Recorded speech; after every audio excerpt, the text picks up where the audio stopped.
Politics பேசுறான் politics. Hello ladies and gentlemen, அடுத்து வரும் தேர்தலுக்கு ஆளுங்கட்சியும் தயாராகிற மாதிரி தெரியுதே மேன். அமைச்சர்கள் கூட்டம், மாவட்டங்கள் கூட்டம் நடக்குதே தோற.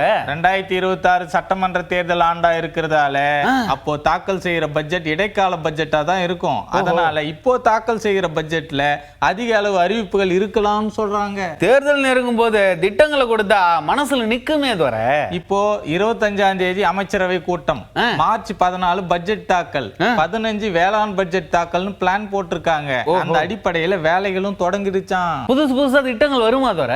இப்போதைக்கு ஏற்கனவே இருக்கக்கூடிய திட்டங்களுக்கு கூடுதல் முக்கியத்துவம், விரிவாக்கம் செய்யறதுன்னு அறிவிப்புகள் இருக்குமா.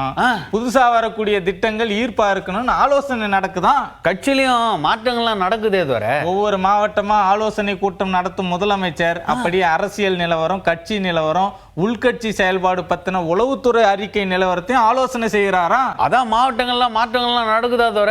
அந்த அடிப்படையிலும் இருக்குது. அடுத்து வரும் தேர்தலுக்கு வேகமா யாரெல்லாம் வேலை செய்வாங்கன்னு கணக்கு போட்டு அந்த அடிப்படையிலும் மாவட்டங்கள் மாற்றம் நடக்குதான். தேர்தல் நெருங்கும் போது மாற்றங்கள்லாம் நடந்தா வேலை நடக்குமா தோற? அதுக்கு தான் தனித்தனியா சார்பு அணிகளை அதிகப்படுத்தி வச்சிருக்காங்க. ஒவ்வொரு அணிக்கும் போட்டியே நடக்குதான். வேலை சிறப்பா நடந்தா சீட்டு கிடைக்கும்னு காத்து இருக்காங்களாம். அப்படின்னா கட்சி வேலைகள்லாம் இப்பவே தொடங்கிடுச்சா தோற? கட்சிக்குள்ள சீனியர் ஜூனியர் வேற கட்சியில இருந்து வந்தவங்க அப்படின்னு ஒரு குழப்பம் போய்கிட்டு இருக்கான். அதெல்லாம் தேர்தலுக்கு முன்னாடியே சரி பண்ணணும் மூத்த தலைவர்களை இறக்கி விட்டு இருக்காங்களாம். சரிதான் தோற. அரசியல்ல இதெல்லாம் சாதாரணமாப்பா.